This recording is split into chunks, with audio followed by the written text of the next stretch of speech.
Well, hello everybody. It's Monica Sundbaum again, your MC for today's virtual event. In addition to that, I am a community relations specialist at Tacoma Public Utilities, aka TPU. And on behalf of TPU, we are thrilled to sponsor today's event.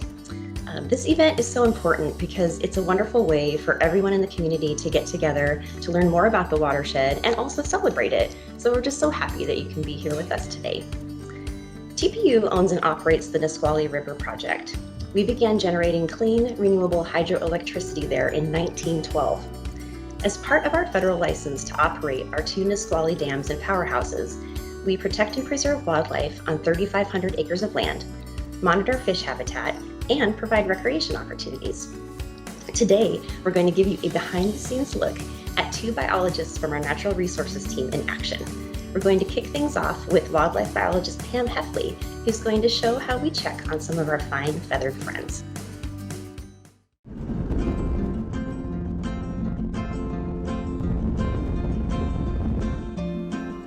I love coming out here to Alder Lake and checking these wood duck boxes and finding warm eggs and incubating hens.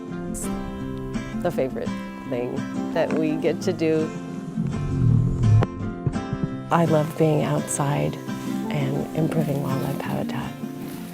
It brings me joy. There's lots of work going on behind the scenes that ties into responsible hydropower.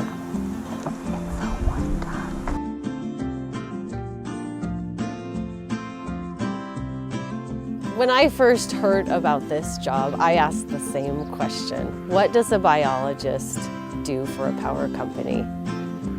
And the answer is why I'm still here today.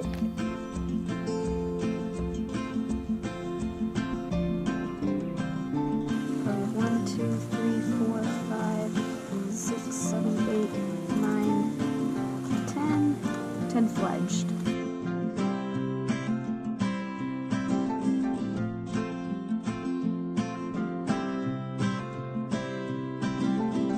Well, welcome, Pam. It's wonderful to see you today. Would you like to elaborate more about the nesting program as well as explain the other types of work that you and your group do for wildlife? Hi, thank you for having me on today. Why do we place these nesting boxes?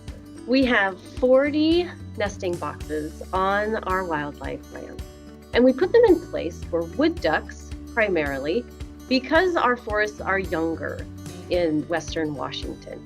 Wood ducks are cavity nesters. They use cavities created by woodpeckers and build their nests. We have lots of species that use these besides wood ducks, including hooded mergansers, who compete for these same nesting spaces. We get saw-whet owls. They like to use some of the boxes near Alder Lake in the upper watershed.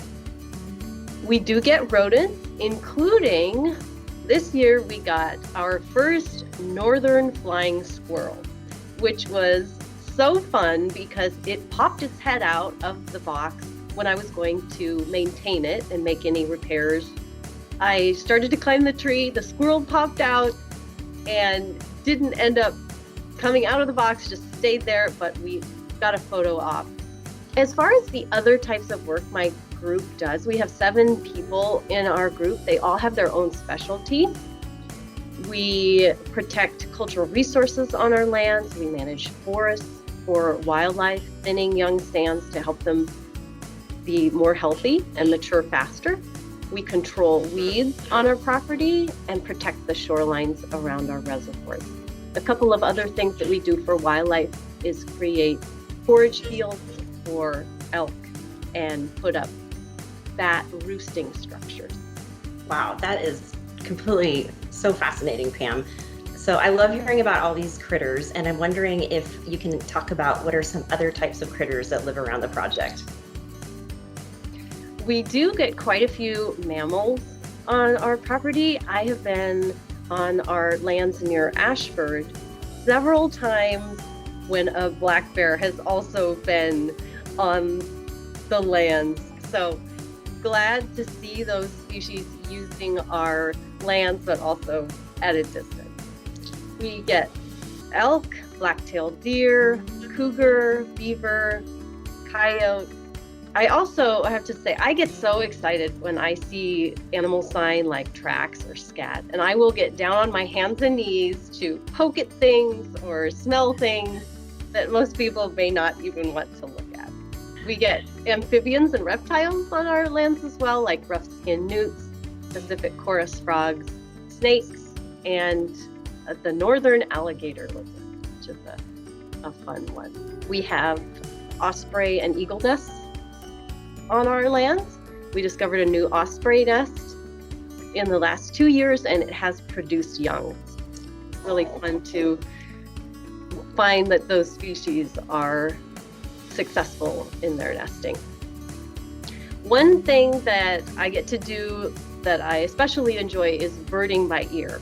I listen for the calls and songs of birds, and I'm able to distinguish what species are using our land from the upper watershed down to the delta. You will find a great blue heron. It's one of the species that ties us together throughout the watershed.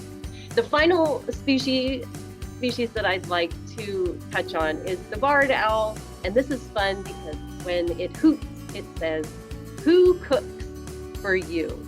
And I want to do that call for you right now. Ooh, ooh, ooh, ooh, ooh, ooh, ooh, ooh. That is fantastic, Pam. Thank you so much for sharing all of that information. And I wanted to circle back to the video for a minute too. You mentioned in there that as a biologist, you hadn't considered working for a utility. So what would you say to science-minded kids as they think about their future career prospects? I knew from the time that I was 5 years old that I loved the inner workings of animals and people. To know our parts and what they do for us is exciting for me. Maybe that's you. Maybe you have a passion for biology or another related science. And there are wonderful jobs out there that are in unlikely places like utilities. I provide a healthy habitat perspective along with this vital service of creating power. And I found my dream job in utilities, and I encourage kids out there to think about where they can fuel their passion. It could be in utilities. That is so wonderful, Pam. Thank you so much for sharing that with us today. So while summer may be officially over, that doesn't mean that recreation has stopped. You can find recreation opportunities at our 4 popular parks all year long. In fact, we host more than 350,000 visitors every year. Maybe you're one of them. 3 of our parks are at the Cowlitz River Project in Lewis County, and our 4th park is at Nisqually, Alder Lake Park. So I'd like to bring Pam Heffley back to talk about activities at the parks and how people can get involved and visit our beautiful parks. So Pam, welcome back. It's great to see you. So Pam, what kind of activities can people enjoy at the parks? People come for the water. Alder Lake is 7 miles long, and it feels great when it's hot outside. There are nooks and crannies to explore, so if you have a boat or kayak, you can go and discover those places. We offer 200 campsites at Alder Lake Park. While you're staying at the campground, you could boat or do things like water ski. There's swimming, picnicking. We plant Alder Lake with kokanee, so you can go fishing and see what the line brings up. There are also a few short hikes. You can also use our parks as a jumping ground to go to the national park or the other activities that are available in the area. Our parks are clean, friendly places to get out and enjoy the outdoors. Fantastic. That sounds like a blast. So you mentioned there's 200 campsites at Alder Lake Park. How would somebody go about reserving one of those? You can reserve online 9 months in advance.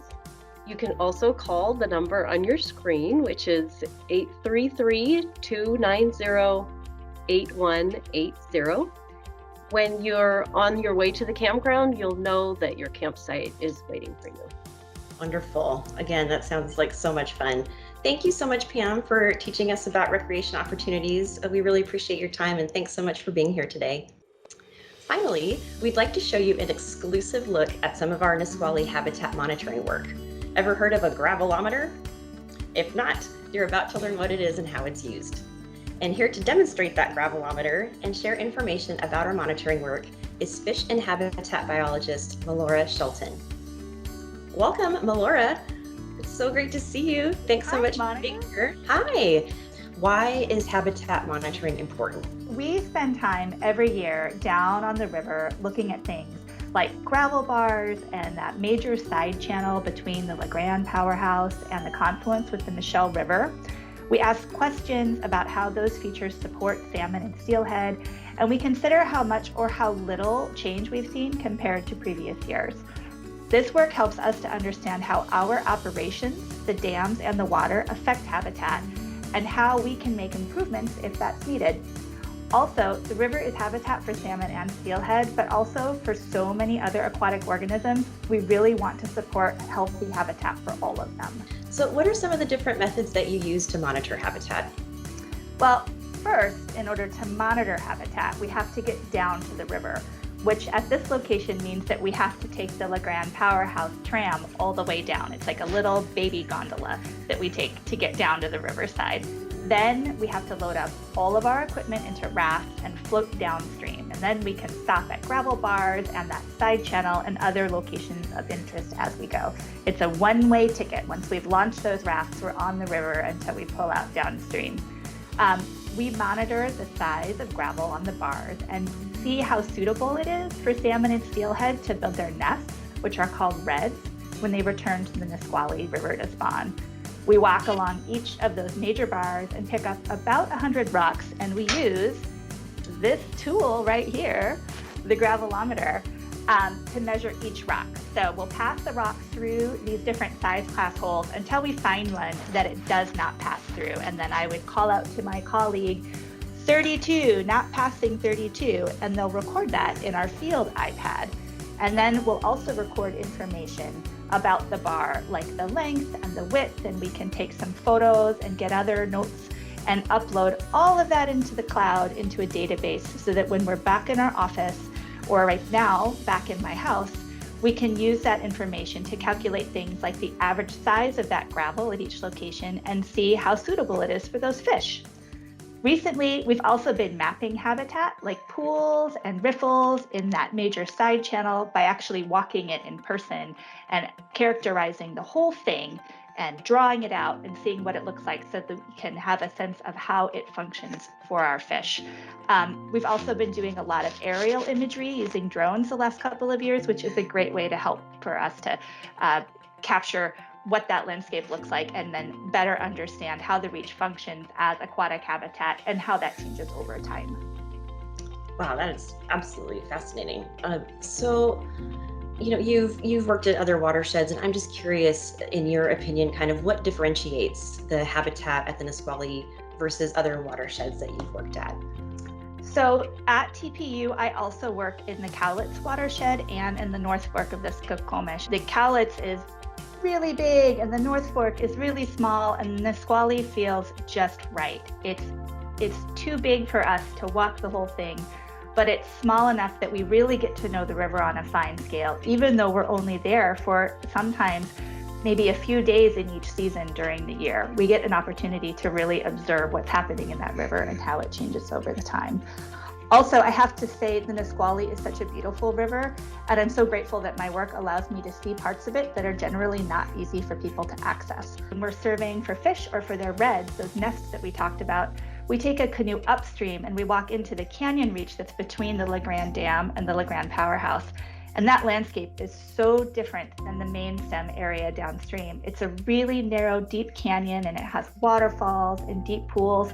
We actually have to wear our river dry suits when we're in this reach because the canoe can only go a little ways up the reach. And then some of those pools are so deep that the only way we can get across them is to swim with our dry bags, with our equipment on our back. So it's just a really special place. On those Nisqually field days, I always find a moment where I can stop and reflect that the fact that I get to do this work is really pretty awesome. Wow, that is very I definitely agree, Melora. It sounds absolutely incredible. So thank you so much for sharing all that information and demonstrating the gravelometer for us today. That was super interesting. And so I just wanted to let everyone know, if you'd like to learn more about the work that Pam and Melora and the rest of Natural Resources does, that you can visit mytpu.org. Thank you so much, Melora. Thank you so much, Monica. Well, that wraps it up for us today. Once again, we are thrilled to sponsor today's event, and we are honored to be a part of the Nisqually River Basin.